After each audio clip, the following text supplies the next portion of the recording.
Olá, seja bem-vindo ao nosso programa ADM Condominial em Foco, o primeiro dessa temporada 2022. E hoje vamos falar sobre conselhos e prestação de contas. Afinal, quem mora em condomínio, quem é gestor de condomínio, às vezes fica com uma dúvida aqui, outra ali, porque realmente é um tema muito complexo que os nossos especialistas vão falar para você aqui neste encontro. Eu estou aqui com o administrador Reinaldo Silva, que é coordenador da Comissão Especial de Administração de Condomínios do CRA-RJ, com o administrador Miguel Marum, também membro da comissão, e com o Luiz Arechavala, que é advogado, membro convidado da nossa comissão, também faz parte da Comissão de Direito Condominial da OAB, sócio fundador do escritório Arechavala Advogados, faz parte de outras comissões da Ordem, como Direito Urbanístico e Imobiliário, né? Da Comissão de Direito Nacional, Direito Imobiliário da ABA, enfim, é um convidado com muito currículo para tirar todas as dúvidas que vocês tenham. Bom, já falei demais, mas para dar as boas-vindas a vocês que estão nos vendo, eu convido o nosso coordenador, administrador Reinaldo Silva, para dar as boas-vindas aos nossos convidados e aos nossos espectadores. Reinaldo. Muito obrigado pela oportunidade de poder dar as boas-vindas a vocês. Ao Miguel, é sempre um prazer militarmos juntos nessas tarefas lindas do CRA. Ao Arechavala, é uma honra para nós termos na nossa comissão um advogado do teu gabarito. E nós estamos muito felizes porque você complementa perfeitamente o espírito de administração de condomínios com uma visão jurídica e de grande interesse. Acho que todos nós vamos crescer. E a Érica, o nosso obrigado de sempre. Obrigada, Reinaldo. Bom, então vamos começar explorando o conhecimento do nosso advogado, né, Arechavala? Vamos lá. Começando pelo básico. Quem deve prestar contas nas relações condominiais? Quem é que é o responsável por isso? Quem tem a responsabilidade, tanto administrativa quanto jurídica, nessa questão? Oi, Érica. Bom, muito obrigado aí a você, a todos do CRA pelo convite. Para mim é uma honra não só estar aqui hoje, como participar da Comissão Especial de Condomínios do Conselho Regional de Administração do Rio de Janeiro. Quero parabenizar também e agradecer ao Miguel, ao Reinaldo. Para mim é uma honra estar aqui, tá? Pode ter certeza disso, estou aqui com muito orgulho. Bom, todos que administram ativos, bens de terceiros devem prestar contas. E nas relações condominiais a gente encontra essa figura no síndico, na administradora, no advogado. Então, todo mundo que de alguma forma manuseia ou trata bens de terceiros deve prestar contas. Claro que a figura central é o síndico, que é quem tem a maior responsabilidade, que é quem manuseia mais bens do condomínio, mas também outras figuras a gente encontra com essa mesma responsabilidade. Podemos dizer, então, que é uma responsabilidade compartilhada? Na verdade, a responsabilidade ela seria compartilhada se duas ou mais pessoas manuseassem os mesmos bens, entendeu? Então, um determinado documento, que é um bem do condomínio, se tivesse sob a guarda de duas pessoas, a responsabilidade seria compartilhada e, inclusive, solidária. Qualquer um deles responderia pelo todo. Mas como cada um tem a sua função específica, cada um tem uma relação jurídica própria com o condomínio, eu não diria que seria compartilhada, seria individual, mas a gente encontra essa responsabilidade em várias figuras. Onde se faz essa prestação de contas? Em que lugar? Do próprio condomínio? Na administradora? Como é que fica isso? Excelente a pergunta. Bom, eu vou tratar da responsabilidade de prestação de contas do síndico, porque me parece que é a que mais importa nesse momento, né? Até porque a responsabilidade da administradora, do advogado, você consegue encontrar em várias relações jurídicas que não sejam do condomínio. Então, eu vou me limitar à do síndico, mas se vocês quiserem também tratar de outras, estamos aqui para a gente bater esse papo. Bom, a do síndico, ele presta contas inicialmente na Assembleia. O artigo 1348, aí, algum inciso lá do 1348, salvo engano, o segundo, o quarto, fala que o síndico deve prestar contas à Assembleia. A Assembleia é um órgão representativo do condomínio, e é lá que presta contas. Vemos muitos julgados onde condôminos individualmente pedem a prestação de contas do síndico. Isso não pode, tá? Só em raríssimas exceções, quando na Assembleia Geral Ordinária não é convocada, ou quando é convocada sem o item de prestação de contas, ou quando, por alguma outra obrigação, o síndico tem que prestar contas, por exemplo, se na convenção prescreve que ele tem prestação de contas trimestrais, por exemplo, e ele não faz, volto a dizer, quando o síndico não presta conta no período correspondente, abre-se uma oportunidade ao condômino pedir individualmente as contas em juízo. Cuidado. Mas isso é um caso raro, é uma exceção à regra. Normalmente, em regra, as contas são prestadas em assembleia. Inicialmente em assembleia, tá? Miguel, gostaria de complementar? Obrigado aí pela oportunidade. Também quero agradecer a Orixá Vala, né? Faz parte da nova constituição da comissão. Você falou aí que o síndico tem que apresentar a prestação de contas na Assembleia. Perfeito. Mas qual é o papel do Conselho nesse trâmite? Estou te perguntando isso porque eu como morador, né, já participei recentemente de uma Assembleia em que chegou-se a prestação de contas e um membro do Conselho não tinha recebido, ou recebeu assim 24 horas antes para fazer a análise, né? E aí as contas não foram aprovadas porque não houve tempo para examinar. Eu queria que você me desse uma explicação sobre isso, por favor. Existem, na verdade, 2 conselhos descritos em lei.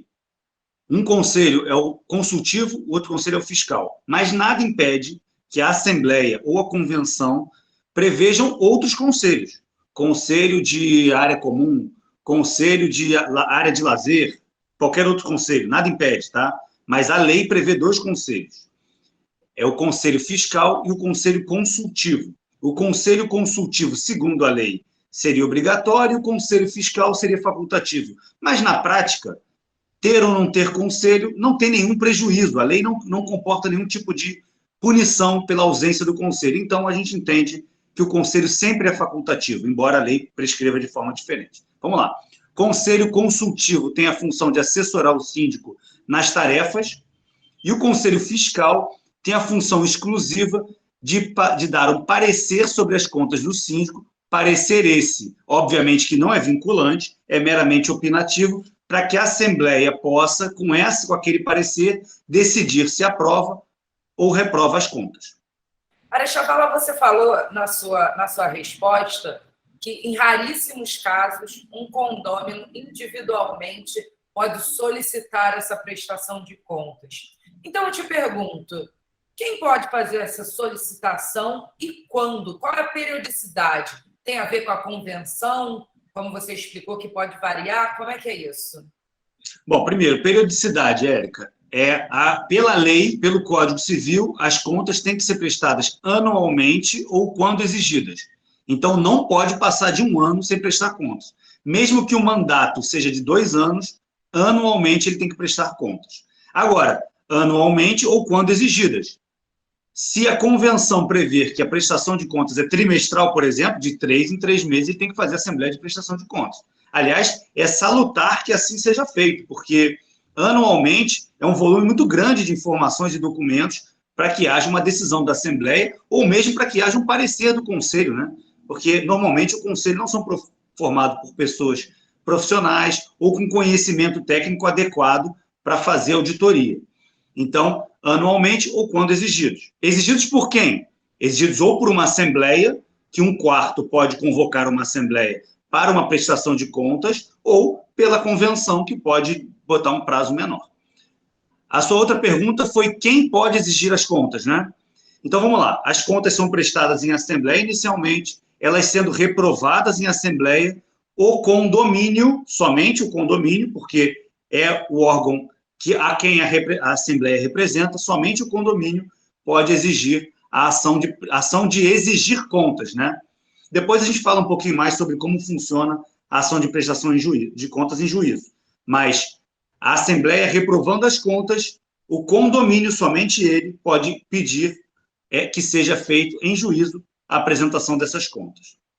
Bom, a gente falou de periodicidade, quem pode solicitar, aonde solicita, etc. Mas e se não for prestada essas contas? O que acontece? Então é o seguinte, se as contas não forem prestadas, duas coisas podem acontecer. Ou você pode pedir a prestação de contas em juízo por qualquer condômino, como eu falei, aí você tem que ingressar com uma ação, né? Pedir ao juiz que obrigue o síndico a prestar contas. Existe uma divergência aí, muito do ponto de vista acadêmico, porque é uma situação tão rara e até de pouco conhecimento, né, que acaba isso não acontecendo e não indo muito ao judiciário. Mas existe uma divergência, eu, condômino, cujo síndico não prestou contas no meu condomínio, o que eu posso fazer em juízo? Eu posso já pedir direto a prestação de contas ou posso obrigar ao síndico que convoque uma assembleia de prestação de contas, entende?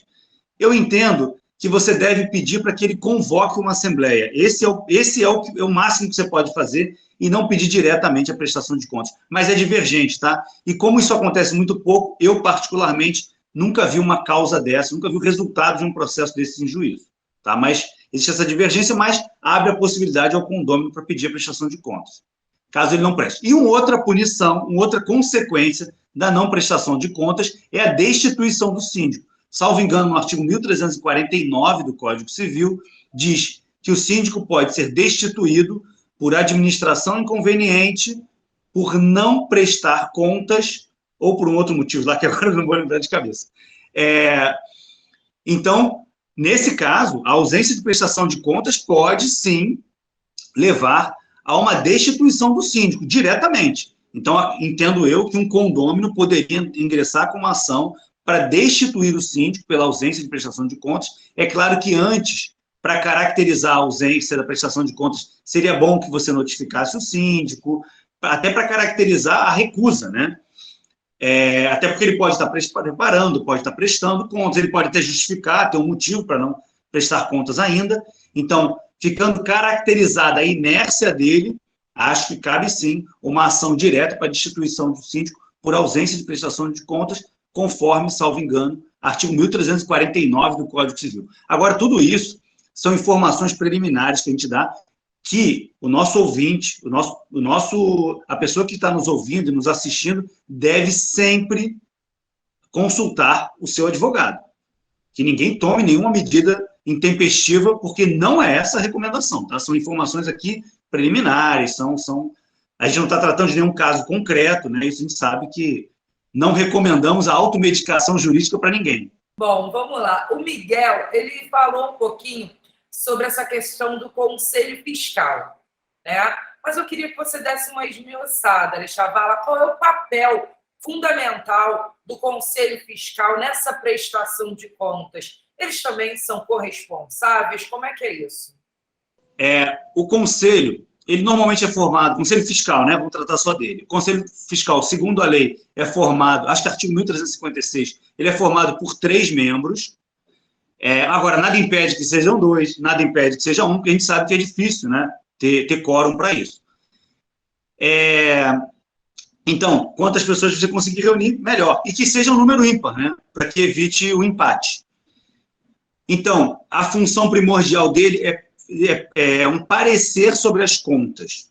Então, ele vai chegar para a Assembleia e vai dizer, Assembleia, eu analisei com cada um dos conselheiros, ou o conselho, né, representado por uma pessoa, vai dizer, Assembleia, nós analisamos as contas e recomendamos a aprovação. Ou nós analisamos as contas e recomendamos a reprovação, ou recomendamos que o síndico explique tal e tal ponto. Enfim, vai dar a opinião dele lá. É uma mera opinião. A Assembleia é livre para aprovar, reprovar, independentemente até mesmo da existência de conselho ou até mesmo da ausência de um parecer do conselho. Nada impede, tá? Agora, vamos pensar o seguinte, Érica. Se o conselho tem função de analisar as contas do síndico, ele vai fazer como se fosse uma auditoria das contas do síndico. Não é bom, não é recomendável que seja eleito chapa fechada. Porque você vai colocar numa situação constrangedora o auditor e o auditado. Não sei nem se existe isso, mas você vai colocar em situação de confrontação. Então, aquela história de eu sou o síndico e quero que venha para o conselho do meu lado A, B e C, isso não pode acontecer. Ou não deveria acontecer. Não pode não deveria, né? Porque a lei não proíbe. Mas não deveria acontecer. Por quê? Porque essas pessoas... E ainda mais o seguinte, quando você mistura a função de conselho consultivo e conselho fiscal, você gera ali uma incompatibilidade de atuação, porque quem executa não fiscaliza. O conselho consultivo, ele executa tarefas, ele auxilia o síndico. Depois, qual a autonomia que ele vai ter de dar parecer sobre as contas dessa gestão na qual ele participa? Nenhuma. Então, essa ideia de, vem cá, eu sou o síndico, A, B e C, que são meus amigos, vem para o conselho. A ideia seria o seguinte, o certo seria o seguinte, A, B e C são seus amigos? Ok. Então, A, B e C não podem participar do conselho, porque eles estarão comprometidos com uma opinião isenta da sua gestão. Pode todo mundo, menos A, B e C. Vamos combinar assim, então. Se eles são seus amigos, de cara, eles já estão impedidos de exercer função fiscalizatória da sua gestão. Essa é a ideia. Assim deveria ser, né? No mundo encantado do Luiz Alechavala, dos condomínios, assim deveria ser. Mas, na prática, a gente sabe que não é assim. Reinaldo, gostaria de comentar sobre esse tema? Eu acho que nós estamos no seguinte embate. Estamos discutindo realmente o conselho, mas o grande problema dos conselheiros se inicia, como disse o Alechavala, que não deve sequer ser amigo do síndico. E o outro problema é que ainda em muitos condomínios é eleito para o conselho, como ninguém quer ser síndico, ninguém quer ser conselheiro, começa-se a pedir, às vezes, a pessoas, homens ou mulheres aposentados, já de idade avançada, que não tem... você tem tempo, você podia ficar. Eu já escutei senhoras dizer, mas eu não sei, não precisa, é só assinar. Quer dizer, realmente, o pessoal não tem noção do perigo que é assinar uma aprovação ou não aprovação de um relatório, de uma pasta, de uma ata. Não tem noção.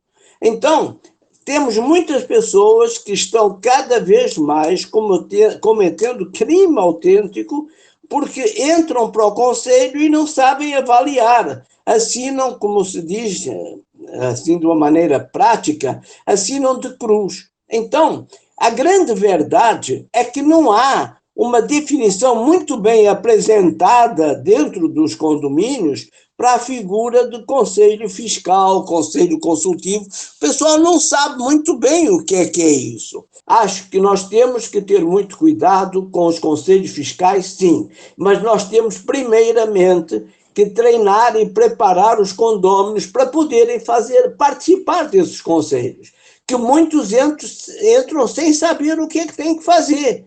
E podem um dia, e aí o doutor Alechavala pode dizer, podem ser responsabilizados até criminalmente em contas indevidas aprovadas por eles. Gostaria de complementar, Alechavala, por favor? Eu concordo plenamente com o Reinaldo. Ele trouxe algumas questões muito importantes, principalmente relativas à responsabilidade civil dos conselheiros. Os conselheiros, ele tem uma responsabilidade que a gente chama de responsabilidade subjetiva, na qual você tem que apurar culpa para que ele responda. O que é culpa? Ele tem que ter imprudência, negligência ou imperícia. Como não são profissionais, vamos dar um exemplo. Se o síndico, ele, por algum motivo, desviou o valor do condomínio. A gente sabe que isso quase não acontece, né? Isso nunca acontece praticamente, assim. Então, vamos dar um exemplo muito hipotético. Vamos tentar puxar na memória, assim, vamos ser bastante criativos, tá? E o conselho, ele não percebeu. E aí, a gente tem que apurar o seguinte: por que o conselho não percebeu? Ele não percebeu porque era imperceptível aos olhos de um leigo?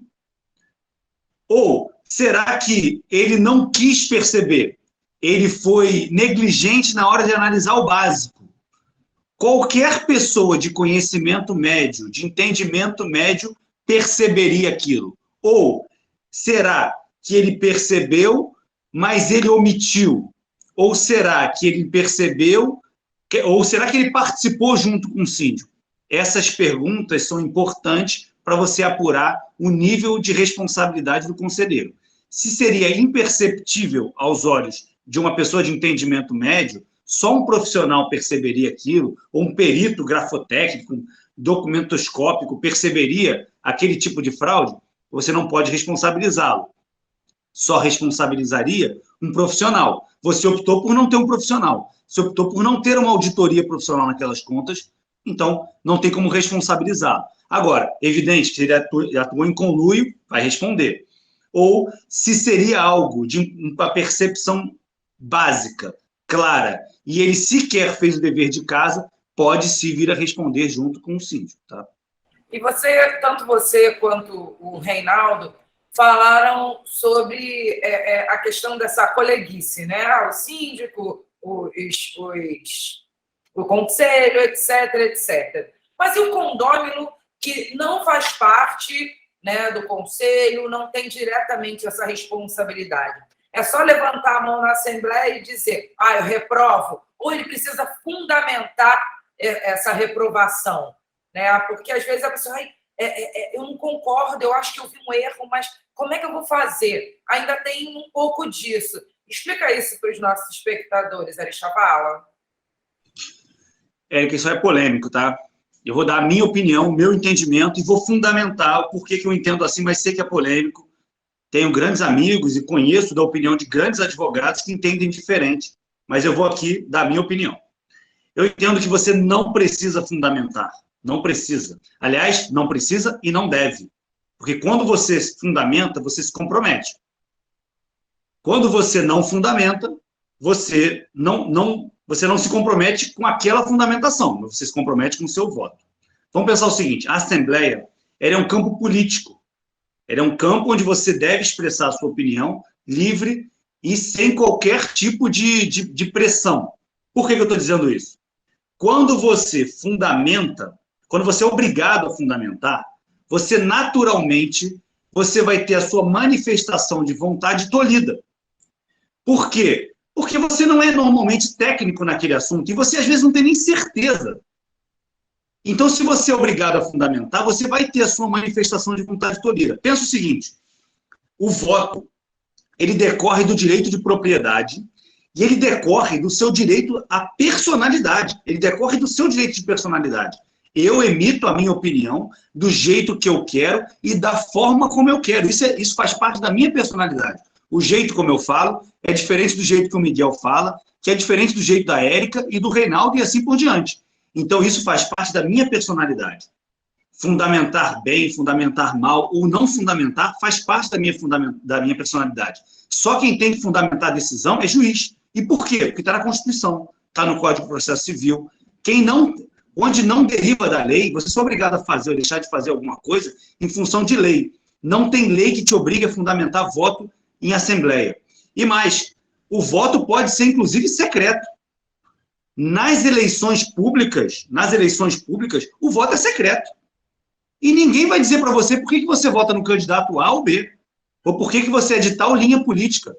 Você pode até votar sem saber por que está votando, é um direito seu.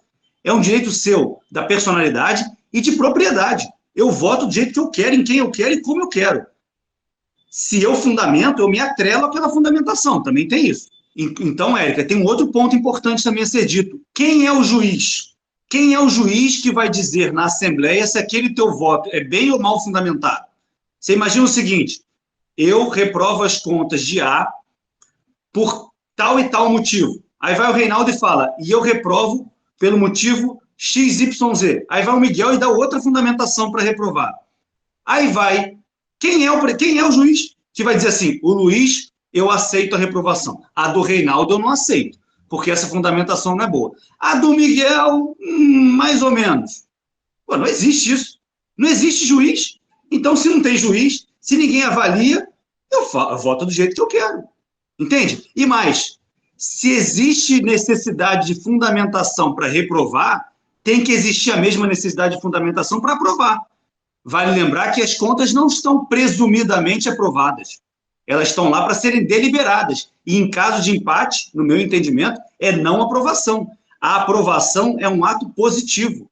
é um ato que tem que ser vencido, senão elas não estão. Então, elas estão, no máximo, presumidamente, reprovadas, né? Você tem que ter maioria para aprovar e não maioria para reprovar. Não, entende? Então, assim, você exigir uma fundamentação, primeiro, você viola a lei, porque não tem lei que determine isso, você cria uma situação esdrúxula de um tribunal para avaliar se as contas estão bem ou mal fundamentadas, a reprovação bem ou mal fundamentadas, e você tolhe o direito de manifestação, porque eu posso me sentir inferior ao Miguel, por exemplo. O Miguel aprovou, ele é um cara com conhecimento de gestão, de auditoria, ele fundamentou bem a aprovação dele, mas eu não quero aprovar. Então eu vou me sentir tolhido, eu vou me sentir inferiorizado a ele, e vou dizer assim, cara, eu quero reprovar, mas se eu reprovar, Miguel vai voar no meu pescoço, porque ele vai querer saber por que eu não estou aprovando. E aí eu não sei bem por quê, mas eu não quero aprovar. Ou eu tenho meus motivos, mas eu não sou obrigado a revelar eles aqui. São razões de foro íntimo, entende? Então, não vejo sentido, claro que sempre respeitando, né, a opinião contrária, mas eu não vejo o menor sentido em você fundamentar. Acho que você fere aí importantes institutos jurídicos quando você obriga a fundamentação. Muito bem. A gente já falou aqui, Larissa Chavala, sobre essa questão da prestação de contas em juízo, que pode ser solicitada, etc, etc. Mas como é que funciona? Há uma assembleia com um juiz presente? É feita em tribunal? Como é que é isso? Seguinte, é uma ação judicial com 3 fases. A primeira fase só um detalhe. A ação judicial, ela pode ser proposta, digamos que as contas foram reprovadas, né? Ela pode ser proposta tanto pelo síndico, devedor das contas, quanto pelo condomínio, credor das contas. O síndico, ele tem o dever e o direito de prestar contas. Não é só o dever, é o direito. Ele tem aquele encargo, tem aquela responsabilidade, ele pode falar assim, a Assembleia é um órgão político? Ok. Ela não é obrigada a fundamentar? Ok. Mas também eu não sou obrigado a ficar até ao bel prazer da Assembleia com as contas reprovadas. Eu não. Eu quero sim, eu tenho certeza que minhas contas estão corretas, e eu vou apresentá-las em juízo e vou me desobrigar, como se fosse uma consignação em pagamento. Sabe quando o credor não quer receber um determinado pagamento e você deposita em juízo?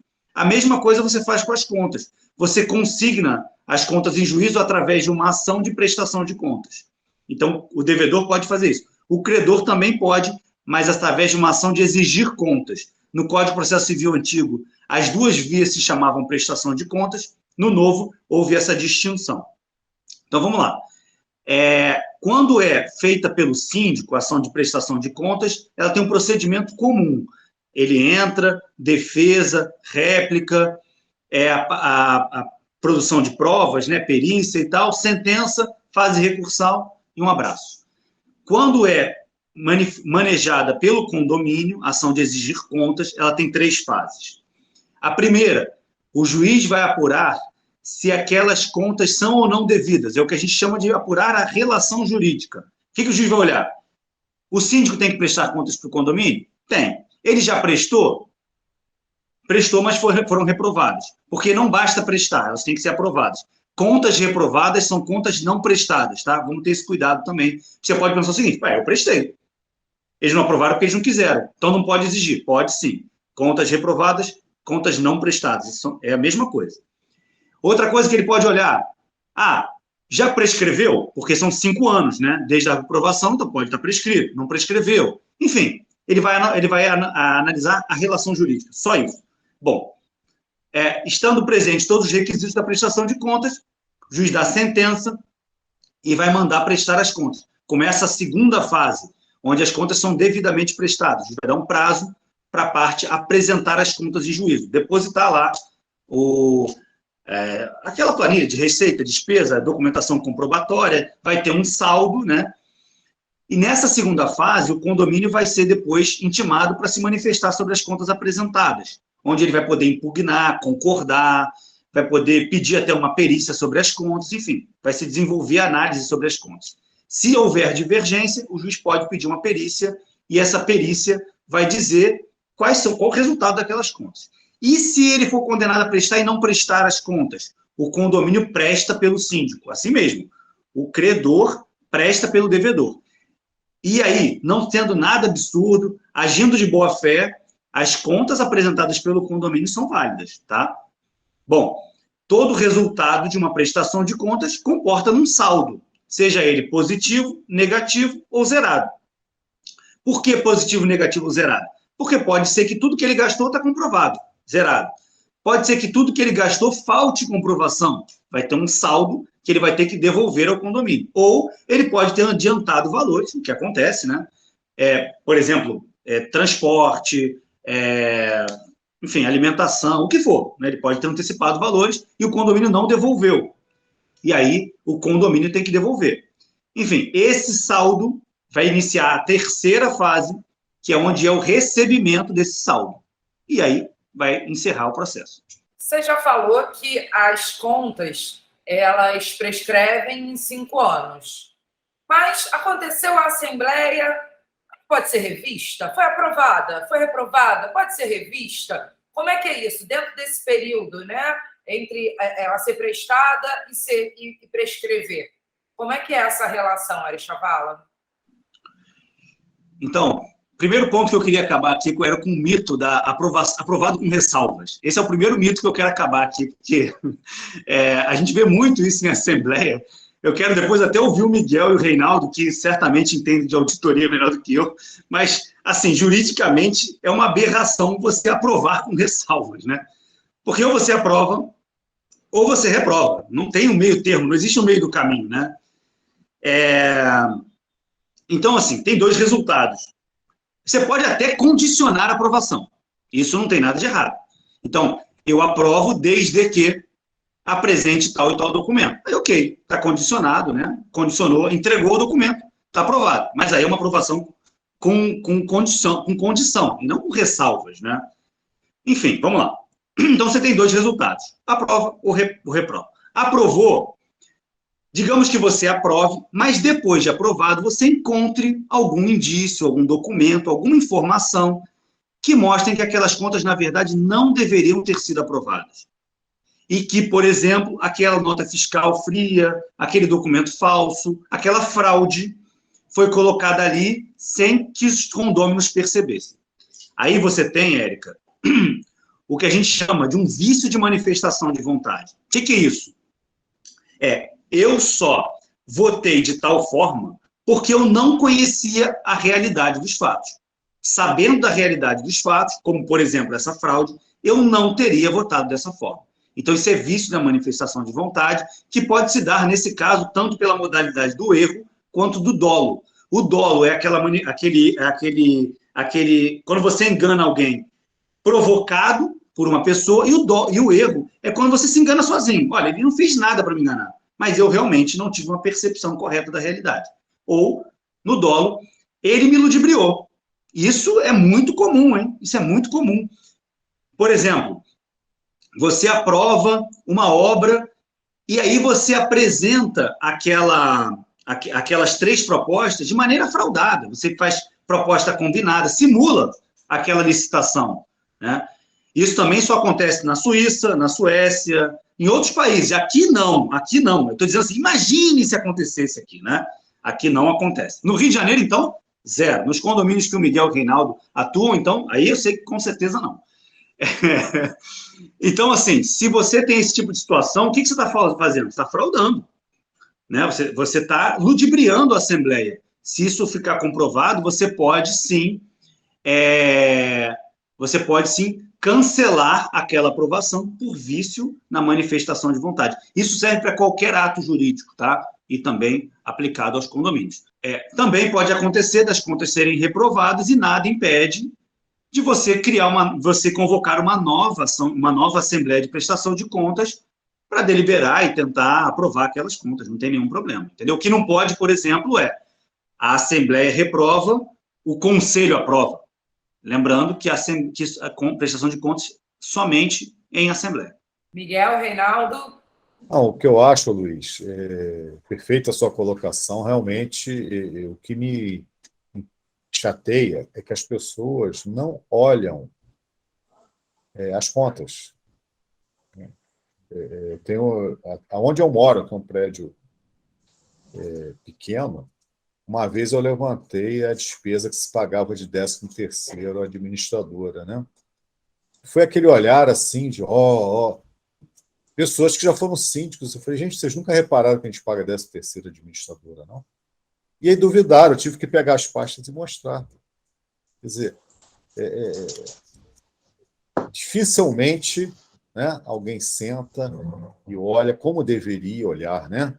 Com aquele olhar crítico para ver se houve algum tipo de má-fé de alguém, de alguma das partes, né? As notas, isso tudo. Eu fico muito triste com isso, sabe? Porque, na verdade, todo mundo está olhando o seu patrimônio, né? Está descuidando do seu patrimônio. O que eu penso? Eu penso o seguinte: primeiro, o Aleixabala falou uma coisa muito interessante, que é sobre a aprovação com ressalvas. Isso não existe, né? Isso é totalmente paradoxal, não existe. Condeno, mas está livre, quer dizer, não tem condição, né? Então, isso. Agora, o grande problema reside no despreparo das pessoas que não analisam as pastas, não entendem das pastas, aprovam porque é bonzinho ou não, ou para eles é bonzinho, e a grande maioria não tem noção nenhuma de que o que eles estão gerando é desvalorização do patrimônio deles. Bom, já batemos aqui o nosso tempo, então eu queria que vocês se despedissem dos nossos ouvintes, dos nossos espectadores, dando uma diquinha bem rápida sobre qual é o pulo do gato na hora da prestação de contas para o gestor condominial. Começando pelo nosso convidado, nossa estrela da noite, o Luiz Arechabala. Luiz. Mais uma vez agradecer ao CRA, a você, Érica, Miguel, Reinaldo. É uma honra poder fazer parte desse grupo como convidado e sempre que precisarem estarei à disposição. Acho que o Reinaldo bateu bastante nessa tecla e não tem como fugir disso. É a gente ter consciência do que a gente está fazendo. Então, se eu me disponho a ser conselheiro, eu tenho que entender um pouco da função, ou procurar entender, ou procurar conselhos ou assessoria de quem entende. Se eu procuro ser síndico, de igual forma. Eu tenho que entender que eu estou movimentando dinheiro de terceiro, eu tenho que entender que isso tem um procedimento para ser feito. Não é só porque precisa fazer uma obra na fachada que eu pego lá, boto o dinheiro, meto a mão no dinheiro e contrato uma empresa. E não se trata só de uma questão de honestidade, a gente brincou muito com isso, mas não se trata só de honestidade, se trata de procedimento, né? Se eu sou condômino, quais são os meus direitos, o que eu posso exigir, como que eu posso exigir. Então, eu acho que o conhecimento é fundamental para o bom convívio de todos, né? Porque cada um fazendo o seu papel, o condomínio, porque qual é a função do condomínio, né? É você fazer a manutenção e a valorização do bem comum. Isso é atingido quando cada um faz o seu papel. Muito obrigado mais uma vez e até a próxima. Obrigada a você, Luiz, pela sua presença aqui no ADM Condominial em Foco. Miguel? Eu acho que é muito importante que as pessoas olhem e verifiquem as contas do prédio, né? E o seu patrimônio. Aconteceu comigo, pessoalmente, eu tenho um imóvel na Tijuca e um amigo que mora lá pediu para ligar para ver o negócio. E aí eu comecei a mexer, fui vendo. Tinha um valor relativamente alto como adiantamento ao síndico. Só que lá o síndico não pode pegar adiantamento, ele tem que adiantar e fazer prestação. Pasmem que o erro não foi só do síndico, mas também da administradora. Então, é muito importante que todos olhem. Tem dúvida? Procura alguém, tira a dúvida, porque conta-se com que ninguém veja, né? Ninguém olhe o que está acontecendo. Então, sempre é bom um olho vivo, né? Olhar com calma, prestar atenção e tirar as dúvidas, tá bom? Obrigada, Miguel. Reinaldo? Olha, eu vejo muita importância em encontros como este. e vejo com muita importância a necessidade. Quase que a gente devia haver uma lei, tantas leis, não é, Chavala, que existem, que obrigasse qualquer um que entra num condomínio a tomar conhecimento da real situação do condomínio. Eu tive agora 2 casos em que, num prédio pequeno, 2 apartamentos foram vendidos. E quando o primeiro chegou e começou a ver a quantidade de despesas que vai ter que pagar, porque quem vendeu, vendeu porque não queria mais, via que havia necessidade de fazer reformas que não eram feitas, e aí saiu fora. Então ele herdou uma despesa tremenda. E o outro, quando chegou, mas está assim? Ah, meu Deus, o que é que eu vou fazer? Eu falei, você já assinou a escritura? Já, então seja bem-vindo. Quer dizer, a coisa, antes de assinar, procurem informações. É preciso que se tomem novos rumos dentro do campo condominial. Não é só ter leis, não é só ter, que logicamente que é importantíssima a figura do advogado, mas nós, administradores, temos por obrigação administrar. E administrar envolve desde planejamento, organização, decisões, controles. Agora, os controles têm que mudar os conceitos. Controle não é ficar em cima massacrando, controle é cuidando. Quer dizer, então, é isso. Há uma mudança de postura que precisa de ser implementada.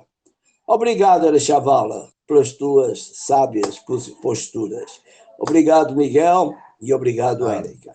Até breve. Muito obrigada, Arechavala, Miguel, Reinaldo, e obrigada a você que nos assistiu até aqui. Eu aguardo vocês no próximo ADM Condominial em Foco. Até lá, tchau, tchau. Tchau.